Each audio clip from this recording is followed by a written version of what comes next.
konsekuensinya, mungkin harus pahit dulu, mungkin harus ada masalah di tempat kerja, mungkin harus ada cekcok dengan orang-orang yang tersayang misalkan, ya. Tapi ketika ditanya kayak gitu pengen, berarti aslinya yang paling kita inginkan dalam hidup kita kan aslinya, kalau kata nurani, kata hati yang terdalam kan adalah surganya Allah itu. Berarti Allah adalah yang akan paling melakukan, berupayakan segala cara, tanda kutip ya, karena Allah gak perlu berupaya, segalanya mudah bagi Allah. Tapi Allah lah yang paling mengaturkan agar gimana caranya kita nyampe kepada keinginan terbesar kita tersebut, yaitu ke surganya Allah. Ya. Dan orang kan beda-beda, ada yang memang ibadahnya udah bagus misalkan, ada misalkan yang memang belum bagus tapi cita-citanya tetap sama-sama ke surga kan, gak ada yang cita-citanya pengen ke neraka gitu ya. Tapi ibadahnya kurang, misalkan sholat lupa rakaat melulu, istighfar jarang, sedekah diirit-irit, tapi kadang cita-cita nggak nanggung. Aku mah pengen surganya tetanggaan sama Nabi. Mungkin malaikat juga geleng-geleng, ini orang amalannya apa gitu ya. Tapi Allah pengen ngabulin, ya udah dikasih fasilitas, tahu-tahu teman kerjanya rese, anaknya agak kurang nurut, suaminya main judi slot, misal, naudzubillah, ya, misal. Sehingga akhirnya dari situ jadi jalan, ya udah. Segala kesalahan yang tak terbersihkan, kalau dosanya udah habis gimana kok, maka tambah tinggi derajatnya mulia di sisi Allah. Kan pilihan kepahitan tuh cuma dua, kalau nggak gugurin dosa, meninggikan derajat, udah itu aja ya. Kalau nggak gugurin dosa pasti meninggikan derajat, beneran. Jangankan yang bikin kita nangis tiap malam termehek-mehek dah sambil sujud sambil sholat, kalau kita jalan ke depan rumah kelingkingnya nyenggol batu, kalau itu sakit itu juga gugurin dosa. Jadi tertusuk duri megang bunga mawar sedikit walaupun gak nyampe luka, itu aja gugurin dosa. Apalagi yang bikin kita nangis termehek-mehek sampai ngeraung-raung gitu ya, kayak serigala ya. Maka kita ambil pelajaran ya. Ada kisah di, mumpung ini malam Jumatnya udah lewat dan hari Jumat, izin ada yang tidak di mute. Oke. Ya, udah gitu ada surat kan yang memang disunahkan dibaca setiap malam Jumat atau hari Jumat, yaitu surat Al-Kahfi ya, surat ke-18 110 ayat ya. Maka ada kisah luar biasa, lebih tepatnya di ayat 60 sampai ayat 82. Ini kisahnya Nabi Musa alaihi salam bertemu dengan gurunya Nabi Khidir alaihi salam. Ya, sebagian ada yang berpendapat beliau bukan nabi, ada yang, tapi yang saya tahu guru-guru kami lebih banyak berpendapat beliau juga nabinya Allah ya.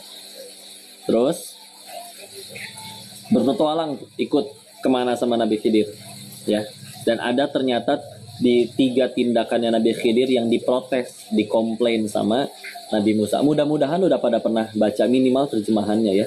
Ini jangan sampai belum pernah ya, tiap pekan dibaca tapi belum pernah baca terjemahannya, karena banyak sekali pelajaran luar biasa ya. Saya rangkum ya. Yang pertama yang diprotes adalah pengen naik kapal, perahunya dibolongin sama Nabi Khidir, diprotes kenapa dibolongin gitu ya. Yang kedua, ada anak kecil lewat di hadapan mereka lalu dibunuh oleh gurunya, oleh Nabi Khidir, dibunuh anak kecil tanpa dosa. Kenapa engkau membunuh jiwa tanpa dosa? Itu yang kedua. Yang ketiga, mereka sampai di satu kota, minta dijamu oleh penghuni kota tersebut, tapi bahkan segelas air pun gak diberi ya, pada pelit semuanya. Dan ketika pengen ninggalin kota tersebut, ngelihat rumah anak yatim yang mau roboh malah direnov, dibangun ulang. Kata Nabi Musa, tetangganya aja gak peduli ya, masa kenapa kita ngebangun rumah anak-anak ini sedangkan mereka ngasih segelas air pun kepada kita gak mau. Nah, itu di komplain 3. Saya pengen fokus misalkan ke yang nomor 2 dulu ya. Ada anak kecil dibunuh. Kan ketika akhirnya di akhir perjalanan kan akhirnya Nabi Khidir cerita bahwa ini adalah kehendak Tuhanmu dan anak ini di masa depan dia akan murtad dan mengajak sekeluarganya murtad. Jadi Allah intervensi di situ dengan mengutus Nabi Khidir.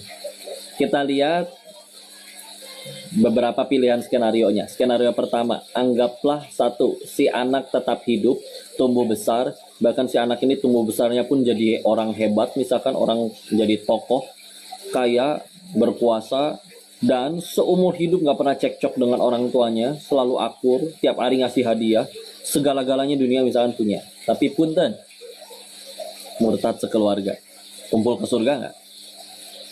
Enggak, terpisah pasti. Apa artinya bahagia sebentar di dunia? Mending kalau nyampe puluhan tahun. Ada yang nggak nyampe puluhan tahun juga, ada yang udah-udahan hidupnya, ya. Tapi berakhir dengan penderitaan di neraka, naudzubillah. Skenario yang kedua, si anak wafat sebelum akil balik, berarti belum punya dosa ya. Terlepas seperti apapun cara wafatnya, maka anak belum punya dosa, meninggal ke surga nggak? Surga, belum punya dosa. Ibunya, misal dari waktu si anak wafat sampai si ibunya wafat, misal ibunya lebih panjang umurnya 40 tahun.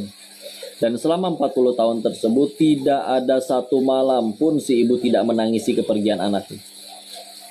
Ya Allah, nah, ya Allah, lagi main depan rumah tahu-tahu ada yang bunuh, ada maksud apa ini ya Allah? Terus mempertanyakan kepada Allah gitu ya.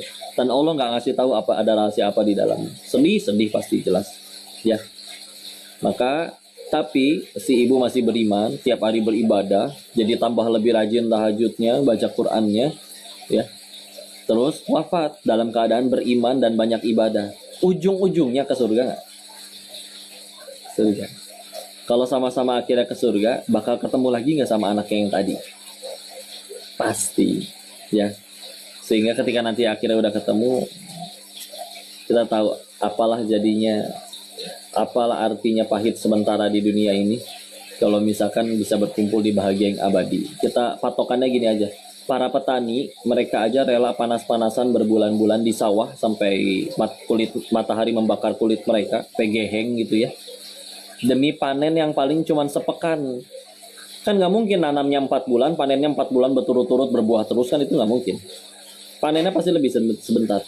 Tapi mereka rela 4 bulan demi 1 pekan aja rela gitu. Masa kita tidak rela cuman beberapa puluh tahun di dunia sebentar, tapi ganjarannya surga Allah yang abadi. Bahkan kalau kita bicara di hadis tentang surga itu, al-qamaqala Rasulullah Muhammad SAW bersabda yang maknanya di riwayat Muslim juga ada. Di hadisnya cukup panjang, saya langsung ke terjemahan ya. Diambillah orang yang seumur hidupnya nikmat, nggak pernah miskin, sakit, demam, batuk, menderita, nggak pernah seumur hidupnya, selalu berkecukupan, bahkan berkelebihan. Lalu dia dicelupkan sejenak ke dalam neraka. Setelah dikeluarkan walaupun hanya sejenak, lalu dia berkata, aku tidak pernah melihat nikmat sama sekali dalam hidupku. Saking ngerinya, ya. Maka akhirnya lanjut yang kedua, Allah mengambil orang yang hidupnya sulit, sedih, menderita, lalu ia dicelupkan ke surga, balang sejenak saja langsung dia keluarin lagi. Maka lalu setelah keluar dari surga dia berkata, aku tidak pernah melihat kepahitan sama sekali dalam hidupku. Nah itu salah satu hadis yang menjelaskan tentang sifat surga itu seperti apa. Sehingga para guru-guru kami menjelaskan, silakan ya akal kita berusaha mikir surga itu kayak apa, seenak apa. Demi Allah, surga bukan kayak gitu. Surga lebih enak dari itu. Karena nggak bisa diukur pakai nalar, pakai akal. Kalau masih bisa keukur, oh nanti di surga tuh begini ya. Walaupun ada ayat-ayat yang menceritakan kira-kira seperti apa. Tapi ketika akhirnya kita nyoba ngebayangin, demi Allah surga lebih nikmat lagi daripada yang kita bayangin itu. Karena kalau misalkan masih bisa ketakar akal, maka pasti itu bukan surga. Gitu ya, para guru-guru kami ngajarinnya kayak begitu. Sama, neraka juga kayak begitu. Oh, paling api doang, misalkan kayak gitu. Ingat gak kisahnya Imam Abu Hanifah diledekin sama orang yang ini? Nggak aneh katanya Allah teh. Kalau misalkan nanti orang yang berdosa dan bangsa jin masuk ke dalam neraka yang membangkang ya. Ya kan kalau manusia dari kulit kebakar api ya pasti sakit. Kalau bangsa jin kan dibuat dari api. Terus masuknya ya ke neraka, neraka juga api. Ya api ketemu api mah nggak panas atuh. Terus apa jawaban Imam Abu Hanifah? Ditapok, cepok. Ditanya, sakit nggak? Sakit wahai Imam. Pipimu terbuat dari apa itu? Kulit wahai Imam. Tangan saya terbuat dari apa? Kulit juga. Sakit nggak kulit ketemu kulit?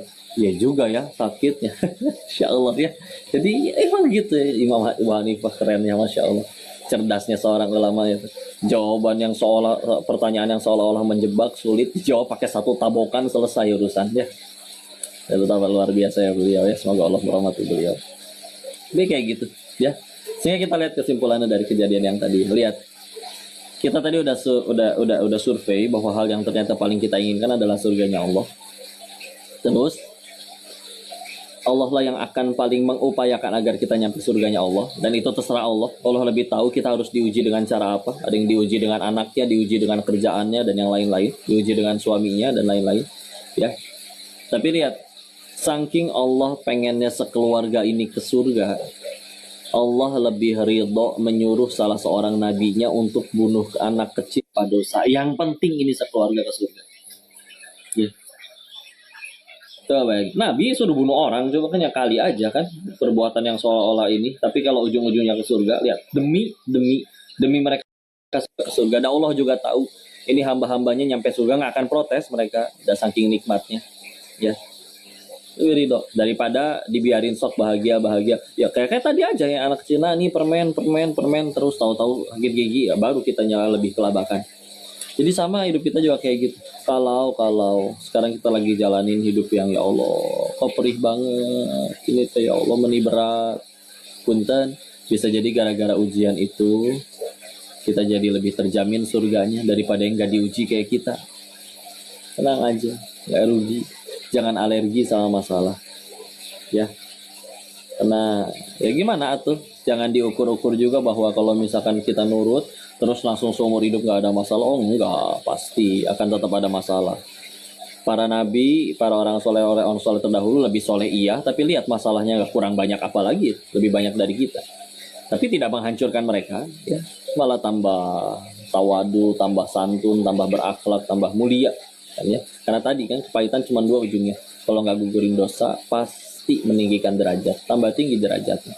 Kan Allah teh nggak iseng ngasih contoh di dalam Al-Quran teh Firaun gitu.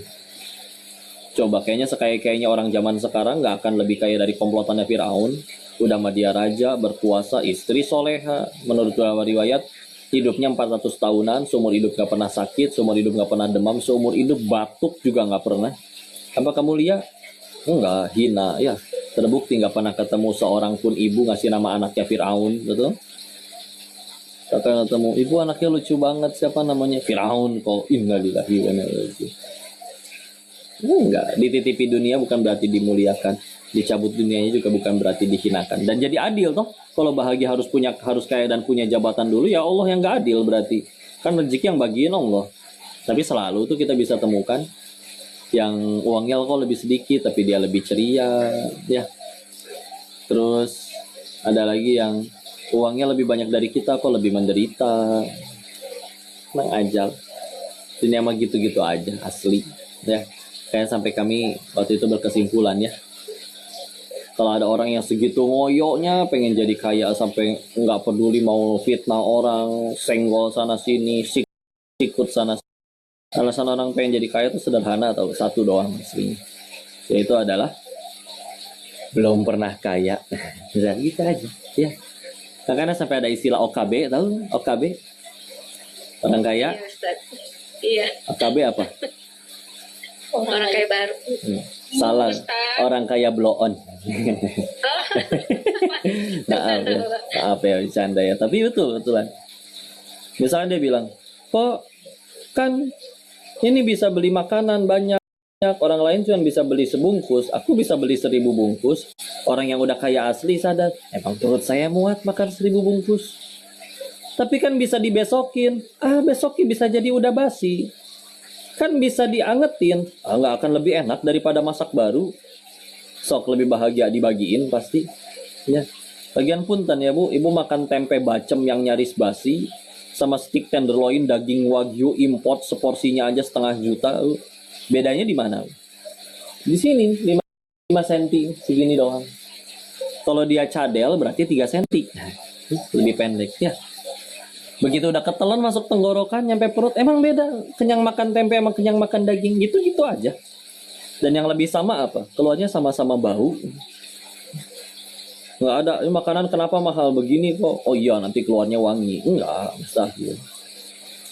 Sepatu yang 50.000 sama yang 500 sama yang 50 juta sama-sama bau kaki ya, tetap aja kan diinjak-injak juga ya, nggak mungkin bisa masuk di masjid bahkan kayaknya lebih susah khusyuk yang pakai sepatu bagus daripada sendal jelek ya, pasti nggak mau sholat di depan, biasanya sengaja dekat pintu, jadi kalau pas lagi ruku masih ada udahlah gitu aja.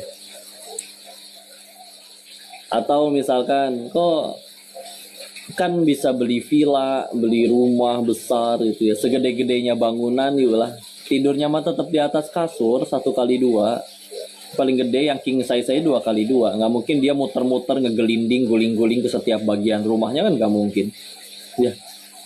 Lagian kalau mau jujur, orang beli villa siapa sih yang paling nikmatin villanya? Si Mamang sama si Bibi yang jaga, seger berenang tiap hari bu, nikmat ya. Udah malah lari-larian di taman kayak film India. Mamang, Bibi, nanti malam mau tidur di lantai berapa sayang? Wah enak. Tiap bulan digaji dan tidak dihisap. Nah, dari sini aja kita udah sadar ternyata kunci bahagia itu satu ya, jaga villa. Maaf ya, jangan. Ya, tapi bandingin sok sama ya, Ustaz, ya? iya, bandingin yang Ustaz, punyanya. Yang punyanya belum tentu datang setahun sekali. Mau di aku nggak bisa, nanti ketahuan KPK ya nggak. Tiap bulan gaji karyawan, maintenance kolam renang, apalagi ngisi token listrik ya kali bu. Masa villa segede gitu ngisi token 20 ribuan, dilepehin sama setrumnya juga ya. Belum yang paling repot dihisap. Ngejar apa tuh lah, kita mah bahagianya dari mana sih jadinya?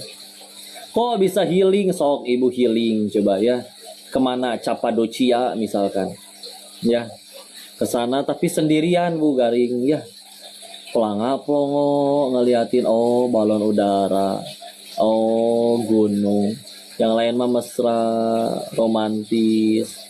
Tahu-tahu ada pria Turki tinggi putih langsing yang mirip-mirip bihun gitu bu ya, udah gitu mendekati kan, ibu udah deg-degan, masya Allah dia datengin cowok Turki, taunya dia cuma minta tolong difotoin ya, sakit hati ya, menderita. Tapi bandingin misalkan ibu cuman ke warung depan rumah 5 langkah tapi dengan orang yang dicintai, lebih indah lah itu mah dari film India. Meskipun punten ya, meskipun nginjek tai kotok, nginjek tai air, malah jadi bercandaan lucu. Kamu kena nginjek. Ih, kamu sih nggak ngingetin. Kan kamu yang ini, kan jadi so sweet ya. Masya Allah. Telah jadi seru-seruan, Masya Allah. Jadi kan ternyata healing aja bukan perkara pergi kemana, tapi sama siapa, dengan siapa. Coba ibu punya anak lagi lucu-lucunya bu. Dia umur 2 tahun, ngajakin ke kebun binatang. Kan kita ikut semangat, ayo deh kita ke kebun binatang, mama juga lagi libur. Kenapa ibu semangat? Jawab jujur. Apa karena bakal ketemu gajah? Nah, enggak, ibu udah tahu gajah dari dulu bentuknya gitu-gitu aja. Ya. Tapi terus kenapa jadi bahagia? Ini kan perasaan menanti ekspresi si anak yang lucu ini ketika nanti ketemu sama gajah itu kan sesi yang di. Kalau misalnya emang karena itu, coba ibu sendirian ke kebun binatang, kan garing ya, bingung pelongo, iya teh gajah, jerapah itu panjang kan, insya Allah. Jadi ya gitulah, pokoknya tenang aja. Gimana caranya kita tambah dekat ke surganya Allah. Sisain waktu lah, kayaknya tadi ada yang nanya di kolom chat, mudah-mudahan ada yang bisa kita obrolin ya. Wallahu a'lam bishawab. Kembalikan dulu kepada Ustazah. Saya izin minum ya. Iya, silakan Ustaz. Masya Allah. Alhamdulillah, banyak sekali yang tadi sudah dibagi sama Ustadz ya, pengalaman, kemudian sharing ininya Ustadz mengenai cobaan hidup ya Ustadz. Nah ini sudah ada beberapa pertanyaan di kolom chat, mohon izin untuk membacakan. Kita jawab satu-satu. Ini tangan Ustadz, kanan ya, tapi di kalian akan terlihat kiri. Satu-satu aja. Iya, baik Ustadz. Karena kamera depan. Ini pertanyaan pertama dari Ibu Yanti M. Asna, Sangatta. Bismillah, izin bertanya Ustadz, bagaimana cara kita sebagai seorang hamba mengetahui bahwa apa yang kita lakukan itu sesuatu yang dicintai dan diridhoi Allah Subhanahu wa Ta'ala? Baik, Bagaimana cara kita sebagai seorang hamba mengetahui bahwa yang kita sudah lakukan itu adalah dicintai Allah atau enggak? Kalau pengen mengetahui apa yang Allah cintai, maka lengkap itu mah di Al-Quran dan hadis-hadis Nabi ada. Tinggal kita mau menggalinya atau membacanya atau tidak. Kalau emang beneran malas bacanya juga ya sok dengerin kajian gitu ya. Tapi mungkin saya lengkapi mungkin pertanyaan yang lebih dimaksud, gimana cara kita tahu bahwa yang udah kita lakuin nih, hidup kita nih, ini tuh Allah udah cinta belum? Allah tuh udah ridha atau belum? Karena biasanya lebih sering ditanya seperti itu. Ya. Maka kami pernah menanyakan hal ini juga kepada guru kami, semoga Allah merahmati beliau. Beliau bilang kayak begini. Kalau Allah sudah ridho dengan hidup seseorang itu, maka nanti hidupnya berkah katanya. Gimana Ustaz? Maksudnya contoh hidup berkah teh tolong dijelasin. Beliau ngasih contoh sederhana. Ya, contohnya paling utama lihat aja. Cukup waktunya cukup dalam sehari untuk semua-muanya. Gimana maksudnya Tat? Kita pernah lihat kan? Ada orang yang nyari duit dari gelap sampai gelap. Sebelum subuh udah berangkat, setelah isya belum pulang-pulang. Kaya enggak malah banyak utang, iya ada yang kayak gitu. Ya, dunianya nggak dapat, akhiratnya apa lagi? Dan jangan ditanya, nggak ada waktu buat istrinya, nggak ada waktu buat anaknya, nggak ada waktu buat orang tuanya, apalagi nggak waktu buat ngaji. Tapi lihat yang akhirnya Allah berkah, ridho, lihat hidupnya cukup buat semua-semua. Saya perhatikan akhirnya pola hidupnya beliau, iya juga bangun sebelum subuh, udah tahajud, ibadah yang luar biasa itu. Dan karena udah bangun sebelum subuh, subuhnya pasti nggak telat. Dan bahkan berjamaah tepat waktu di masjid. Jadi imam bahkan beliau mah kalau sedang ada di masjid. Dipersilahkan oleh orang-orang yang lain. Beres, kami kuliah bareng di jurusan hadis. Jadi menuntut ilmu beres sholat subuh. Sambil ya tentu ada baca Al-Quran. Jadi matahari lebih dahulu melihat Al-Quran daripada cahaya matahari. Mata kita lebih dahulu melihat Al-Quran daripada melihat cahaya matahari. Beres jam 7 berangkat baru beliau kerja, ngajar karena guru. Tapi keluar dalam keadaan udah tahajud 11 rakaat, udah subuh tepat waktu berjamaah di masjid, sudah baca Quran dan sudah menuntut ilmu. Tuh, keluar rumah tuh udah punya modal segitu banyak. Dijamin hari itu pasti lancar selancar-lancar. Nyampe sekolah ngajar, ya sekolah mah paling kadang jam 7 sampai jam 12 udah selesai, pulang. Dan pasti ada jedanya, beliau sempetin duha. Dan kalau pengen dibiasakan ya, salah satu yang kami dapat dari guru-guru kami adalah kalau Rasul kalau sudah malamnya 11 rakaat, maka nanti duhanya 8 rakaat. Dan kalau misalkan tidak sampai 11 rakaat, maka Rasul duhanya kadang 12 rakaat. Jadi dijaga untuk supaya standar seorang mukmin itu sehari 40 rakaat. Di atas muslim ya, bukan sekedar muslim, ini mukmin. 40 rakaat, 17 yang wajib, ditambah 11 tahajud, berarti udah 28. Ditambah misalkan rawatib, qobla subuh, qobla dan ba'da zuhur, udah gitu ba'diyah maghrib, ba'diyah isya. Nah itu udah tambah 10 rakaat. Paling kalau mau ditambah qobla asar, misalkan 2 lagi, berarti udah nambah 12, itu berarti udah 40. Kalau mau ditambah duha 8, berarti udah 48 rakaat dalam sehari. Ya. Lalu siang kan udah beres nih, pulang nih. Kadang ada kajian lagi, tuh mengajar lagi. Kalau nggak ada ya berarti pulang. Jemput istri dan dengan anak-anaknya. Sorenya ada kosong, bisa birrul walidain, ketemu dengan orang tua.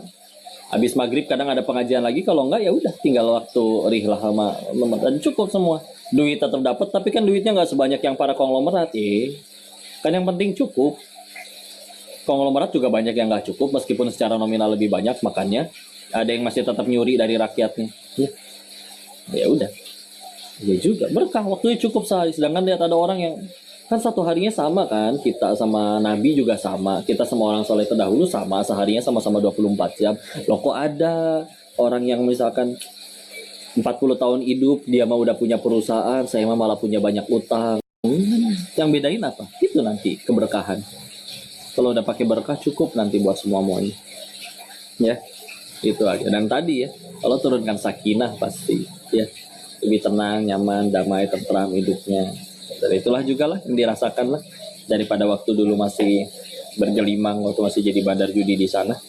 Lebih nikmatan sekarang. Ya. Itu salah satu cirinya aja ya. Tapi mudah-mudahan bisa menjawab pertanyaannya tadi ya. Wallahu a'lam bishawab. Baik, pertanyaan berikutnya dari Ibu Vita Sigit, Fil Sanga-Sanga. Assalamualaikum warahmatullahi wabarakatuh. Pak Ustadz, izin bertanya, apakah Allah bisa berpaling dengan hambanya? Tanda-tandanya seperti apa Pak Ustadz? Dan bagaimana caranya agar Allah tidak berpaling kepada hambanya? Jazakallah khair. Baik, bismillahirrahmanirrahim. Warahmatullahi wabarakatuh. Apakah Allah bisa berpaling kepada hamba-hambanya? Dan tolong kalau bicara seperti kayak misalkan nanti kita bahas kayak berpaling atau kayak Allah turun atau kayak tidak kayak ada hadis tentang bahwa hati manusia itu ada di jari jemarinya Allah. Maka jangan dibayangkan seperti manusia ya. Oh, jarinya Allah seperti manusia juga kayak gini. Oh, Allah turun tuh seperti turunnya manusia. Oh, Allah berpaling seperti berpalingnya manusia gitu ya. Karena Allah itu laisa kamitslihi syai', surat Quran surat 42 Asy-Syura ayat 11, tidak serupa dengan suatu akun. Jadi cuman itu mah dibahasakan aja ya. Memang ada riwayat-riwayat yang menjelaskan, misalkan contoh hadis Nabi atau maka Rasulullah Muhammad SAW bersabda yang maknanya ada 3 golongan orang nanti di hari akhir yang Allah itu tidak akan sudi memandang kepadanya. Jadi Allah berpaling dari dirinya. Ya, tapi hadis-hadis kayak gini ya kita ngegunainnya untuk supaya jadi nasihat ya, supaya jangan sampai kita punya sifat seperti itu. Siapa 3 golongan itu? Satu, orang tua yang berzina.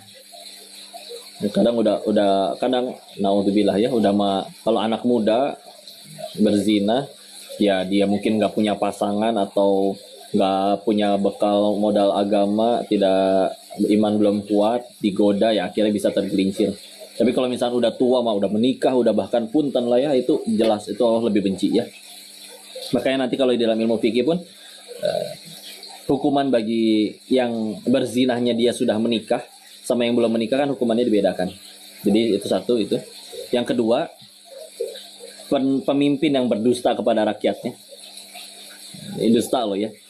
Kok berarti korupsi nggak termasuk ya di dalam kalau dalam ilmu usul fikih ya, misalkan contoh di dalam Al-Quran silakan nggak dicari itu nggak akan pernah ada dilarang memukul dagu orang tua, nggak ada secara lafaz seperti itu, nggak ada. Adanya misalkan contoh di surat Al-Isra mulai dari ayat 23, 24 dilarang berkata pada orang tua. Maka kalau dari kaidah ilmu usul fikih berarti kalau aja nggak boleh apalagi nonjok atulah ya. Maka ini juga sama, kalau misalkan berdusta aja Allah segitu bencinya, apalagi penyengsarain masyarakatnya, nyuri dan yang lain-lain, berpaling. Sedangkan di hari itu diriwayatkan padang mahsyar itu diriwayatkan matahari sejengkal dari ubun-ubun, saking panasnya mereka bisa tenggelam oleh keringat mereka sendiri, berat dan mengerikan bagi semuanya. Dan satu-satu yang bisa menolong di situ cuman Allah. Allahnya bahkan gak sudi nengok ke arah kita ya. Yang ketiga, nah ini unik, orang miskin yang sombong. Ini mikir gimana orang miskin sombong? Dia belagu dengan kemiskinannya gitu. Kamu mah kaya, aku dong miskin. Bukan, ternyata bukan kayak begitu. Ya, ternyata salah satu penjelasannya adalah dia udah tahu perlu Allah, rezeki dari Allah, nggak bisa apa-apa kalau nggak ditolong Allah, tapi masih nggak mau datang ke Allah. Misalkan contoh ngeluh hidup teh berat, saya teh miskin, nggak punya apa-apa, tapi sholat masih nggak mau. Itu apa yang ngalangin dia kecuali kesombongannya ya. Itu Allah juga sama ya, sampai disebutkan berpaling ya. Tapi ya sekali lagi ya, seberpaling-berpalingnya Allah juga Masya Allah penyayang ya. Kadang-kadang orang yang punten akhirnya dia berbuat jahat, tahu-tahu dikirimin musibah. Apakah karena Allah benci dengan dikasih azab? Enggak. Azab di dunia itu tanda Allah cinta sayang. Lumayan DP Bu, gugurin dosa ya. Pernah ada maling negara ya, ingat tadi ya, jangan diperhalus jadi koruptor lah. Maling mah maling aja gitu ya. Maling negara 10 maling ketangkap 1, yang 1 kan ngambek. Kenapa teman saya yang 9 gak ditangkap? Ngambek dia. Tapi ketika akhirnya keluar dari penjara, dia malah bilang, alhamdulillah saya yang ditangkap, jadi kenal Islam, jadi lumayan gugurin dosa. Berubah hati ya. Bukan karena Allah benci, bisa jadi Dia menyadari, ya Allah, kalau saya tetap berhasil korupsinya sampai meninggal, gak ketahuan-ketahuan, betapa repot ganjarannya akan saya terima nanti di alam setelah kematian. Kan lebih ringan sebelum mati. Seberat-beratnya hukuman misalkan kita terima gitu ya, semenderita-menderitanya. Tidur masih di kasur, gak kehujanan, gak kepanasan, lapar buka kulkas masih ada makanan, meskipun cuma kembang kol sama tomat doang, seenggaknya bisa dimakan tetap. Gak semenderita itu kita tuh ya. Enggak, Insya Allah. Terlalu banyak nikmat ya. Jadi ya itu dia paling ya, intinya ya gimana ya, kita tetap tingkatin takwa aja. Ada riwayat-riwayat banyak sebetulnya, nggak cuma tadi aja, tapi toh sekali lagi Allah mah yang nggak pernah benar-benar ninggalin, karena Allah nggak pernah benci pendosa. Allah cuma benci dosa. Dosa mah bisa tobat ya, walaupun juga jangan ngegampangin gitu. Allah nggak pernah benci orangnya, Allah cuma benci perbuatannya. Perbuatan mah bisa berubah. Lagian kalau memang Allah udah segitu bencinya, sampai geli, sampai jijik misalkan nama kita, mudah bagi Allah matiin aja tuh orang itu pas lagi maksiat. Mudah. Tapi sok kita udah berapa kali maksiat masih hidup juga sampai sekarang. Itu Allah sayang. Yang di luar yang lagi maksiat, yang mungkin tiap hari misalkan masih minum minuman keras, masih berzina, masih narkoba, masih hidup nggak dia sekarang? Masih. Berarti ya udah. Karena kata Allahnya di Quran surat 35, surat Fatir ayat 45. Walau yu'akhidullahu an-nas bima kasabu ma taraka ala dhahriha min dabbah walakin yu'akhiruhum ila ajalin musamma. Kalau sekiranya manusia berbuat dosa, segera balasannya kontan detik itu juga, kata Allah. Tidak akan tersisa makhluk bergerak yang bernyawa di muka bumi ini. Berarti kan satu, nggak ada yang luput dari dosa. Dua, dosa sekecil apapun layak Allah matikan aslinya. Pertanyaannya kenapa kita masih ramai kayak begini? Ya berarti tadi walakin yuakhiruhum, tapi Allah akhirkan untuk mereka ila ajalin musamma, sampai waktu yang ditentukan. Ya. Udah, Allah sayang. Kalau emang Allah udah nggak suka sama kita, udah dimatiin aja langsung sekalian atau pasti maksiat. Ya. Jadi gitulah, kita tetap berhusnuzon dengan maha baiknya Allah. Ialah yang paling sayang kepada diri kita. Tinggal kitanya gimana melayakkan diri aja untuk supaya layak mendapat kasih sayang tersebut. Ya, wallahu a'lam bishawab. Masya Allah Ustadz. Aduh, langsung masuk ke hati nih Ustadz.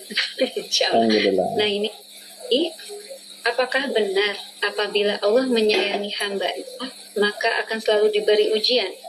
Dan bagaimana caranya agar selalu kuat dan sabar menghadapi ujian tersebut? Dari Ibu Yuyun Akbar, zona 9. Baik, bismillah, betul.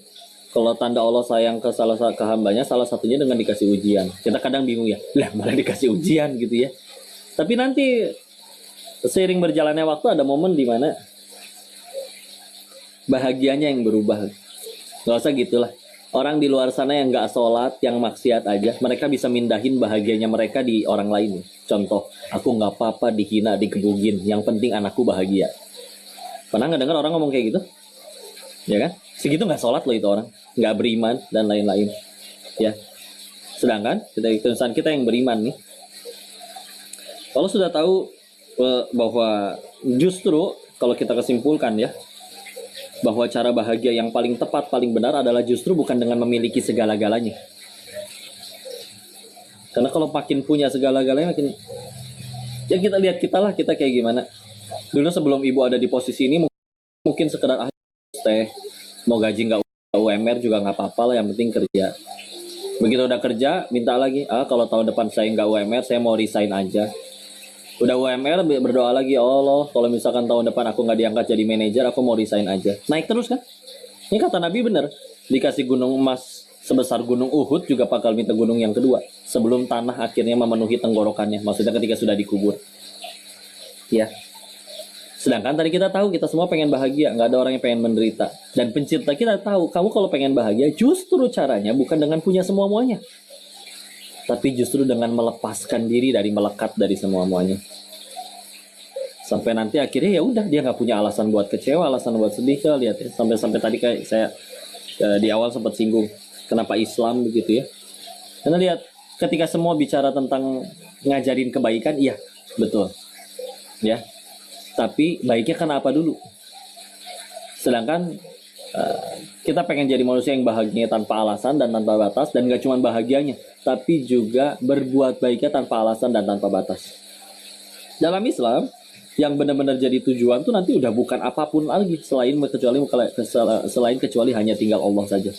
Sehingga nanti akan kita temukan kisah-kisah nyata di beberapa hadis, seperti misalkan kisahnya Abu Kilabah Al-Jarmi, sahabat Nabi ini yang wafatnya paling akhir-akhir. Seperti apa hidupnya? Ada pemuda tersesat di hutan. Di hutannya nemuin tenda reot. Dalam tenda reot, si pemuda ngedengerin suara dari dalam tenda. Alhamdulillah, alhamdulillah wa syukurillah. Maka si pemuda mikir, ini orang hidupnya senikmat apa sih? Kok nggak berhenti-berhenti muji Allah? Akhirnya masuk ke dalam. Tambah kaget. Karena ternyata ngelihat yang sedang memuji Allah adalah seseorang kakek yang kedua kakinya buntung, kedua tangannya buntung, kedua matanya buta, telinganya setengah tuli. Penasaran dong ditanya, kalau bahasa kitanya mah, kayak emang apa yang membuat kakek tetap bersyukur? Bentukan kakek aja kayak gini. Nyukurin apa sih? Ya. Maka apa jawaban Abu Kilabah Al-Jarmi ini? Jawabannya Masya Allah. Bukankah bisa mengucap Alhamdulillah saja itu sudah merupakan suatu nikmat? Ya Allah, ada orang bisa bersyukur hanya karena bisa berkata hamdalah. Berarti bisa sedih gara-gara apa lagi itu orang? Seolah-olah berkata kepada, hei anak muda sini lihat, kaki saya ada nggak? Nggak ada. Kalau nggak ada berarti kalau ada mungkin saya lagi maksiat. Karena nggak ada, gimana caranya saya pergi maksiat? Karena kaki saya nggak ada berarti saya sedang dipersulit maksiat kan? Kalau saya sedang dipersulit maksiat, bukankah berarti ini saya sedang dipermudah ke surganya Allah? Kalau saya sedang dipermudah ke surganya Allah, maka bukankah berarti tidak ada kakiku ini merupakan suatu nikmat dari Allah? Coba saya kira kayak gitu. Mau sedihkan apa lagi? Sedangkan kita lihat orangnya, Insya Allah, ada yang bisa tetap nangis, ngejerit-jerit, menderita, tapi nangisnya di dalam mobil BMW, kan asa gimana gitu ya? Seorang mah ada yang belum pernah pantatnya nyentuh jok BMW seumur hidup juga ada. Ini dia terus nangis, menderita gitu ya. Sampai ada kemarin nonton kayak adegan ada bapak-bapak nangis di mobil sedih. Kenapa dia nangis? Iya karena dia cuma dapat 500 miliar. Hah? Dapat 500 miliar sedih? Iya karena harusnya dia dapat 11 triliun. Ada yang kayak gitu. Pengusaha marah-marah. Kenapa sih marah-marah mulu? Omset gue bulan ini cuma 18 miliar bro. Kan gede bro. Enggak kan biasa gue 20 miliar. Masa cuma 18? Ngambek. Padahal dapat 18 miliar. Ngenanaonan berarti kita teat. Ya. Sehingga akhirnya cara Allah bahagiain dengan ngasih ujian itu maksudnya adalah karena dengan ujian itu nanti lama-lama hati itu kebal, biasa aja ngelihat. Bangga sok we ambil dan titipan bukan punya saya, yang penting engkau ya Allah. Jadi kita makin nurut sama Allah, nanti cara bahagianya bukan karena hidup kita enak, bukan.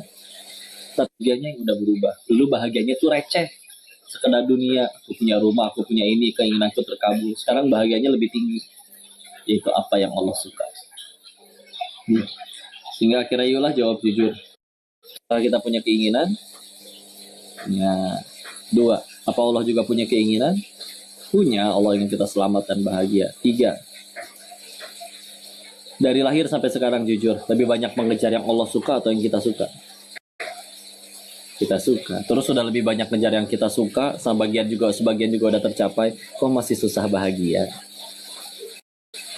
Maka harus berapa kali patah hati dan kecewa lagi baru kita sadar bahagia itu ternyata pada apa yang Allah suka, bukan pada apa yang kita suka. Dikasih hujan udah, kita lagi jadi amplop yang lagi dilepasin semua perangko-perangkonya. Wajar kalau perih, tidak terlalu melekat. Terus siapa kita biarkan itu melekat di hati kita? Sampai kalah sama anak kecil kan? Anak kecil gampang bahagianya. Kita makin gede meskipun uang dan pengetahuannya lebih banyak, lebih sulit bahagia. Karena kita meletakkan syarat di dalam hati. Anak-anak kan belum ada ilah di hatinya selain Allah. Kita ada. Karena udah ngerasain gini rasanya punya duit enak, gini rasanya punya jabatan enak. Itu menjadi pesaing Allah di hati kita. Sehingga akhirnya nanti ada orang kota berkata, percuma gaji 20 juta. Saya mah bahagianya nanti kalau rumahnya udah segede dia. Kenapa harus bersyarat kayak gitu? Dulu kita bisa bahagia tanpa syarat. Dan Islam, aslama yuslimu, berserah, melepasin itu semua. Sehingga akhirnya bahagianya tanpa alasan. Dan juga berbuat baiknya juga tanpa alasan. Dan itu perlu ujian, ya.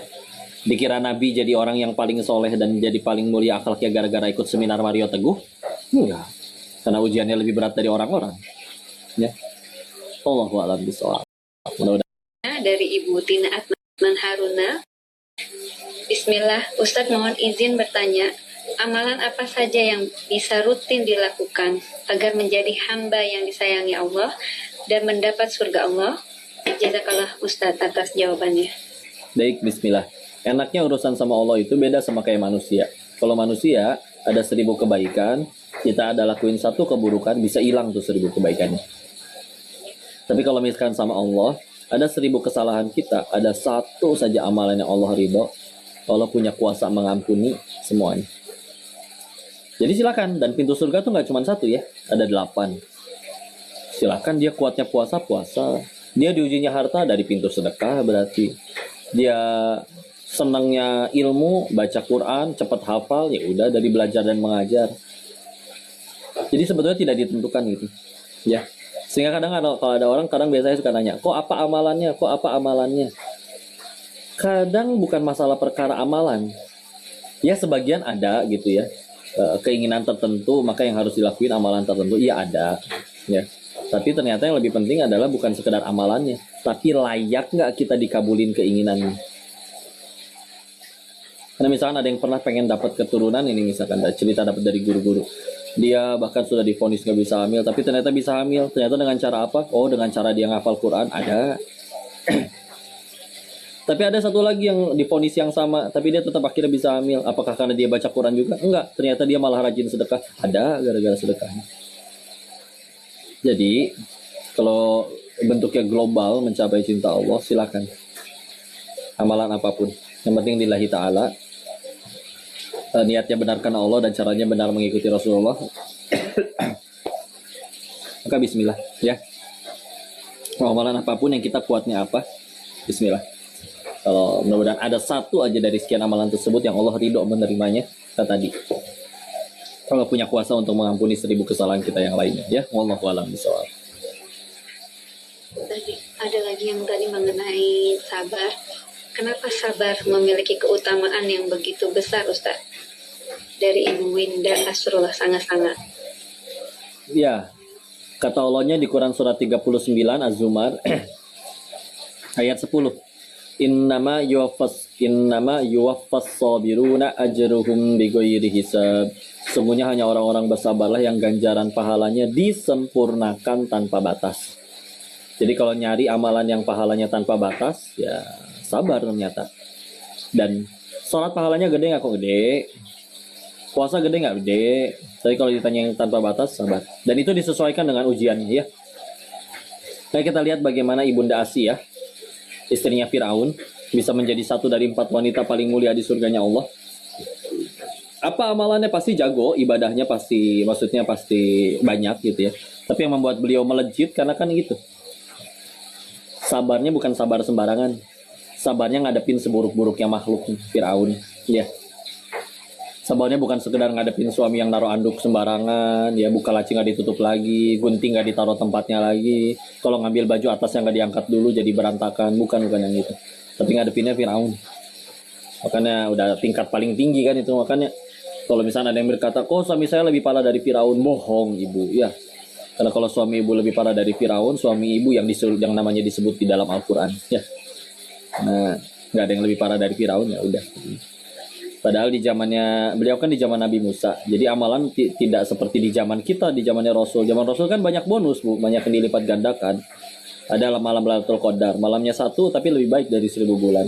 Ada puasa Arafah, puasanya sehari 9 Zulhijjah tapi ganjarannya 2 tahun. Dihapus dosa setahun ke depan dan ke belakang. Banyak bonus kan? Di zamannya Nabi Musa kan belum kayak gitu bonusnya. Ya, beda syariatnya. Tapi bisa nyusul. Kenapa? Dia sabar ngadepin yang manusia paling durhaka. Jadi ganjaran pahalanya tanpa batas. Wallahu a'lam bishawab. Mudah-mudahan bisa jawab pertanyaan. Cukup? Ustaz, masih ada beberapa pertanyaan. Boleh kah Ustaz? Ya. Ya udah, sampai jam 10 doang saya bisanya ya. Ya, insya Allah Ustaz. Ini dari Ibu Okita Andri. Assalamualaikum Ustaz, mau izin bertanya, apakah nanti istri dan anak ikut dihisab tentang harta benda di keluarga? Padahal yang membeli dan memilih suami benda-benda tersebut adalah suami. Namun, sekeluarga ikut menggunakan atau menikmati sementara atau sebagian. Mengenai hisabnya Ustaz. Baik, bismillah. Allah mah adil ya. Kalau secara kepemilikan itu nanti dilihat dulu. Itu kepemilikannya kan punya siapa. Dan bahkan nanti kan harta untuk ngebeli barangnya tersebut itu juga bahkan dipertanyakan. Tinggal nanti nih, kalau bagi seorang anak dia belum berdaya, masih sekolah, belum bisa nyari duit sendiri, dan memang belum akil balik, tapi dia tahu, oh ayahku bandar judi misalkan, uangnya haram. Gimana aku bisa aku nggak bisa nyari nafkah sendiri, maka ya itu mah uzur ya. Jadi dia masih ya udah secukupnya aja nerima, karena itu kondisi yang membuat dia seperti itu. Tapi kalau misalkan kondisinya dia udah misalkan tahu sumbernya haram, dianya padahal udah bisa berdikari, berdiri sendiri, tapi tetap masih menggunakan tadi yang haram-haram yang dari ayahnya misalkan, ya itu nanti beda hisapnya ya. Dan ditambah nanti juga diukur niatnya. Jadi segala faktor itu macam, niatnya dihitung, penggunaannya untuk apa, dan yang lain-lain semua dihitung. Dan tidak akan ada yang dizolimi, semua dihitung berdasarkan keadilan Allah nanti. Ya. Jadi bismillah, selagi kita yang berusaha takwa, nurut ya. Udah gitu ternyata dapat nih misalkan orang tuanya. Kalau halal makan aman ya, nggak masalah ya. Jadi hisab juga sebetulnya, hisab itu bukan berarti bakal bahaya atau gimana ya. Misalkan kita kaya misalkan gitu ya, tapi benar-benar semua kekayaannya digunain di jalan Allah. Dihisab lebih lama, iya dihisabnya lebih lama betul. Tapi selagi hisabnya lolos, karena semua hartanya dipakai untuk kebaikan, ya lolos weh. Meskipun nanti dihisabnya lebih lama. Contoh Abdurrahman bin Auf kan masuk surga, walaupun termasuk 10 sahabat yang dijamin surganya, tapi masuknya kan belakangan. Karena hartanya banyak dihisap dulu. Tapi lolos. Dan kan dipakainya buat kebaikan. Yang repot kalau dipakai buat keburukan. Jadi nanti kita dipakainya untuk apa nih? Ya. Kalaupun ternyata memang ya gimana tuh, ternyata misalkan yang bertanya atau ada orang di luar sana memang ujian dari Allahnya, ujiannya dia harus kaya gitu. Udah pengen kayak gimana tetap kaya lagi gitu. Memang ujiannya kayak gitu. Ada orang yang nggak sulit banget, benar-benar gampang banget dapat harta. Berarti memang ujiannya di ujian harta. Tapi selagi hartanya digunain buat jadi jalan tambah dekat kepada Allah, ya lolos dia hisapnya, tenang aja. Walaupun tadi sekali lagi dihisapnya lebih lama, gitu. Jadi ya aman lah itu, nggak apa-apa ya. Dan akan diadili, Allah tidak akan menzolimi nanti di pengadilannya. Walau bisawab. Punten, ini ada yang terakhir nih karena penasaran nih ibu semua. Assalamualaikum warahmatullahi wabarakatuh. Semoga Ustadz selalu dirahmati Allah dan semoga kelak Ustadz penerus A'agib. Amin. Pertanyaan Ustadz, adakah amalan atau doa khusus dari ibunya Ustadz agar mendapatkan anak soleh seperti Ustadz saat ini? Masya Allah. Sayanya belum soleh, Bu. Tapi ya ada sih pasti beliau, saya mengetahui beliau selalu mendoakan. Tapi kalau ditanya apa ya nanti berarti harus nanya dulu ke si Mami. Ya. Tapi ya kadang-kadang ya saya tahu doa yang sesederhana mungkin, sesingkat mungkin, tapi kalau benar-benar dari hati tulus, apalagi sampai meneteskan air mata, bisa jadi lebih mudah Allah kabulkan daripada yang terangkai dengan indah tapi ya udah hanya di lisan, nggak nyentuh di hati gitu ya.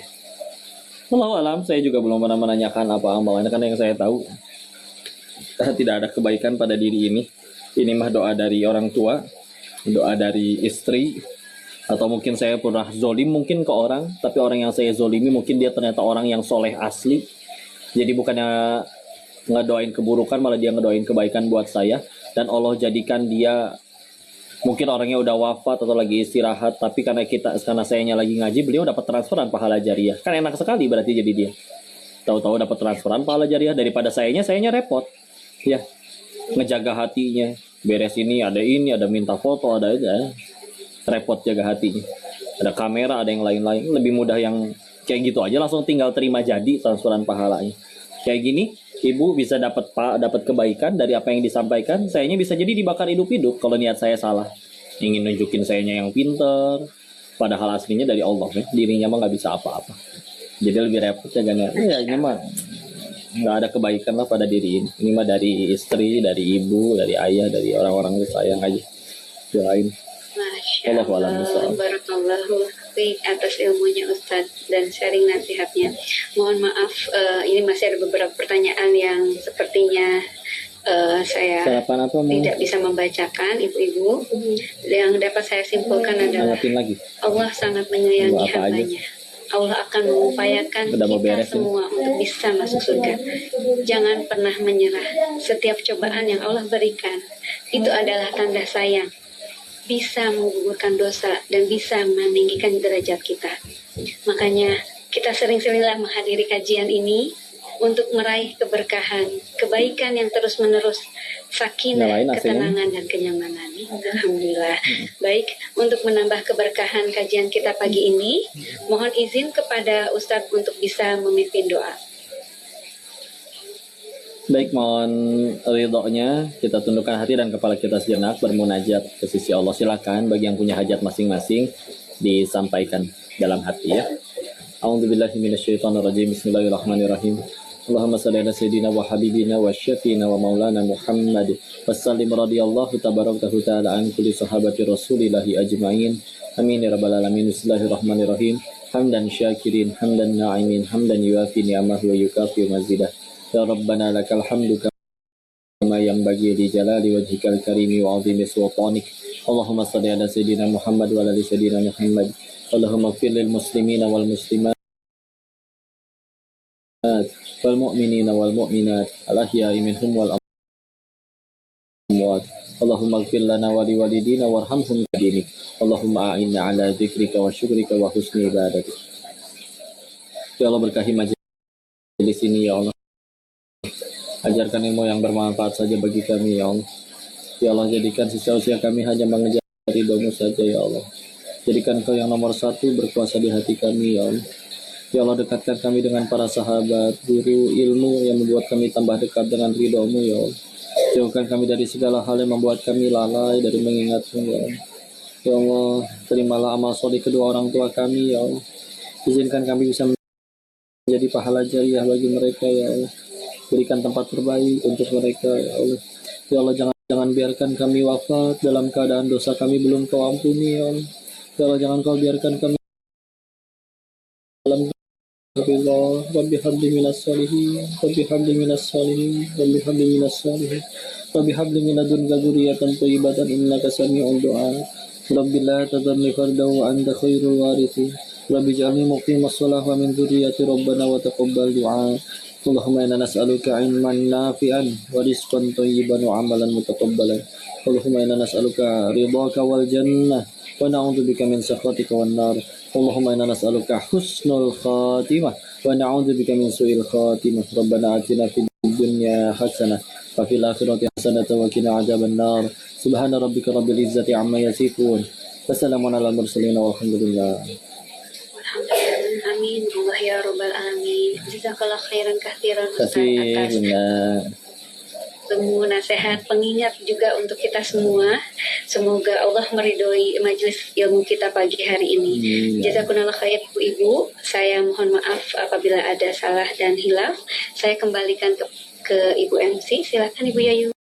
Maaf lahir batin ya Bun. Terima kasih semuanya. Sebentar Ustadz, kita masih ada sesi foto, boleh Oh, Ustadz ya? oh iya. Gimana moto di Zoom? Bisa. Sekedap Ustadz ya. Ya, mangga. Alhamdulillah, jazakallahu khair Ibu Santi. Masya Allah Ustadz, terima kasih atas pencerahannya, mengetahui betapa besar kasih sayang Allah pada hambanya. Dan untuk selanjutnya adalah sesi foto bersama yang akan dipandu oleh Ibu Meta.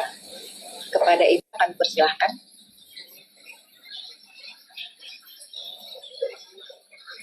Baik, terima kasih Ibu Yayu. Bismillah, mohon izin Ibu, saya memandu foto bersama dan foto bersama ini akan dibagi menjadi 3 sesi.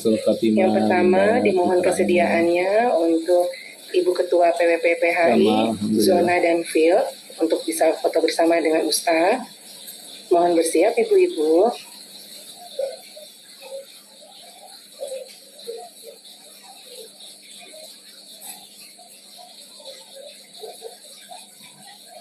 Apa yang nggak terjawab ya? Waalaikumsalam warahmatullahi wabarakatuh.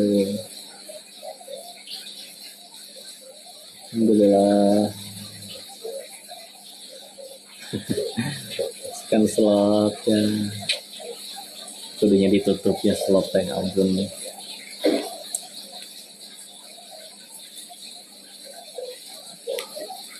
Alhamdulillah, semoga husnul khotimah putranya Bunda. Tenang, jangan takut masa depan. Mohon maaf Ibu Seni Andri Ya, satu-satu. masih off cam. Di Semarang teh akhir bulan kayaknya, Oktober. Tidak ada tuh, misalnya orang-orang tuh gayanya. Misalnya gitu. Dia kering ya, dia gaya zaman sekarang. Karawang Gresik belum tahu, Depok juga belum Mohon tahu. ditunggu sebentar ibu-ibu. Nanti Gimana? siang ini ada Ibu Santi, di apakah sudah Asabri komplit semua? sama yang jam 4 Sebentar, ada Ibu lagi di Dita Fluid Dani. kalau nggak salah.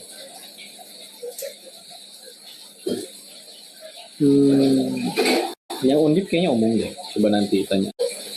Belum tahu, belum Ya, tanya lagi ke sudah ada komunik 10 ya. ke penyelenggara yang di Semarang. Maaf, di layar saya ada 9. Ada Ustadz, ada Ibu Yang Nita, nanya yang pakai Ibu kerudung, Lydia nggak bisa Andre, dikasih lihat, Ibu ya. Nones, Ibu Vita, Ibu Elisa, Solo belum Ibu tahu. Adita, Ibu Dania, dan Ibu Seni. Istiqomah yang kita tolong ke Allah yang mudah-mudahan bisa istiqomah insya Allah. Hongkong Februari insya Allah. Mana? Sebentar Ibu Dita Dani. Bersih ditunggu nanti insya Allah. Mudah-mudahan ada waktu yang sana. Ibu Dita Dani. Ya, nanti ngaji bareng lagi ya. Amin, semoga diistiqomahkan oleh Allah. Soalnya kemarin udah sempet Ibu Dita Dani, maaf, apakah ada? Ada Bu. Oh, Ibu Dita Waalaikumsalam Dani, Ibu Dita warahmatullahi Adita Ramadan sama. sobat slot ya udah tuh berhenti jangan depo lagi. Dari Tanjung saya Bu. Di Tadani dari Tanjung. Oh iya, kok di layarnya tidak muncul ya?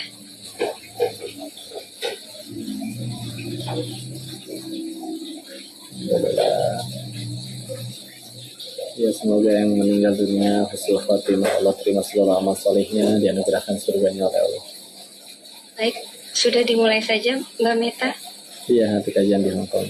Di mana? Di Kowloon kayaknya. Baik ibu-ibu, saya mulai ya ibu-ibu ya. Mohon dipersiapkan ibu-ibu untuk senyum manisnya. Saya hitung. Oh maaf, ini kok terlempar ya. Mbak Santi boleh diminta ulang? Iya, mari kita ulang. Maaf Ibu-Ibu. Ulang lagi ibu-ibu, terlempar. Tadi Ibu Dita Dani-nya tidak muncul.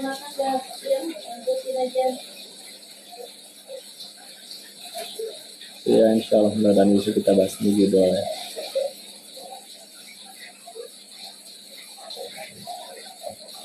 Ya, kenapa pada ngejar slot ya, mungkin terlalu cinta sama dunianya, pengen duit, pengen cepet, jadinya lewat jalan yang gak baik. Ternyata malah digocek, ditipu sama bandar.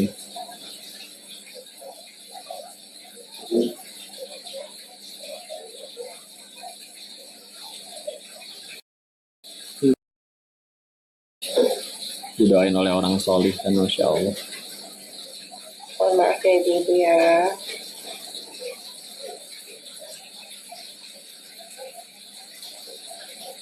Di sini kajian di Jakarta di Asabri, terus ke Fluid sore ini.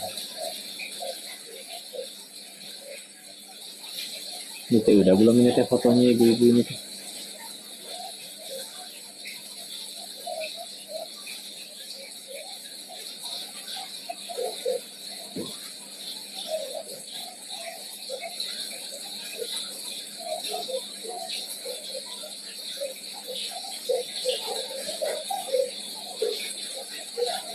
Mohon izin ibu-ibu, saya screenshot dulu yang ada di layar saya ya.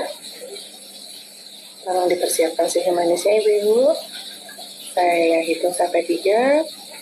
1, 2, 1. Ya, sekali lagi ibu-ibu. 1, 2, 3. Ya, terima kasih. Terima kasih Ibu. Terima kasih See Bu. you. Saya izin pamit ya. Boleh Sekali lagi, Ustaz. Boleh Oh. sekali lagi Ustaz. Mohon Ya, maaf sok, tadi mangga. sinyal di sini ada gangguan, mohon maaf. Ya, untuk sesi yang kedua berikutnya mohon berkenan Ibu Ketua PWP Zona 8 beserta panitia dan Ustadz Ya, mohon dipersiapkan. Amin, amin ya Allah. Silakan yang mau jemput anak. Assalamualaikum warahmatullahi wabarakatuh. Nggak berkah iya. Ya, untuk panitia Amin. yang lain Sama mohon jemput dipersiapkan. anak. Iya, ini lagi live Zoom. Amin ya Allah. Nanti kajian lagi ada jam 1 ya.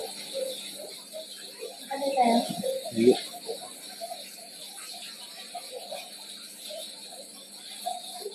Hari ini di Asabri satuan sama di Pluit-Pluitnya di mana gitu.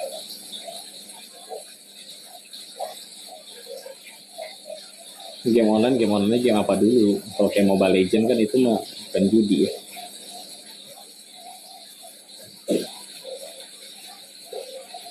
Ya kita bahas ini. Terus juga sambil Iya. terus-terusan ngebahasnya. Oke, baik.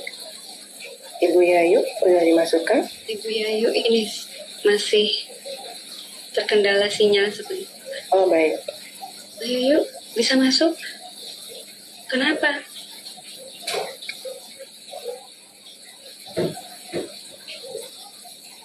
Oke, baik. Kami langsung mulai Insya saja Allah ya, nanti Ibu-Ibu ya. live juga insya Allah. Maaf Ustadz. Dipersiapkan Enggak kan ngapain main slot di bodoh-bodohin nama bandar. Makanya udah tahu ngebodoh-bodohin, makanya mendingan saya ngebodoh-bodohin, makanya dulu bikin slot. Sebentar Mbak Berikan Mei, tobat. ini Ibu Yayu sudah baik. ada. Baik. Ya, Dan nah atuh da ieu na goyangan. Maaf ya Ustaz, sebentar Ustaz. Ya.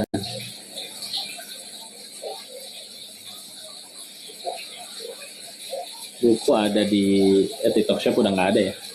Di ini paling toko oranye, toko hijau juga ada. Shopee. Di Gramedia juga ada. Yang jangan menyerah, Tuhan tak pernah meninggalkanmu. Sama yang untuk ada. jiwa yang Sudah nggak tenang. apa-apa.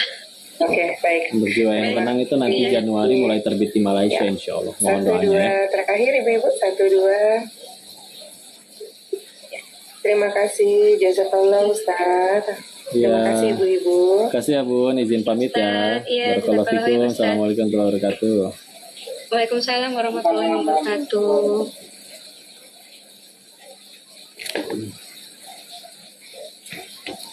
Hatiin dulu ya. Kita ngaji bareng lagi nanti. Barakallahu fikum. Subhanakallahumma wa bihamdika asyhadu an la ilaha illa anta astaghfiruka wa atubu ilaik. Assalamualaikum warahmatullahi wabarakatuh.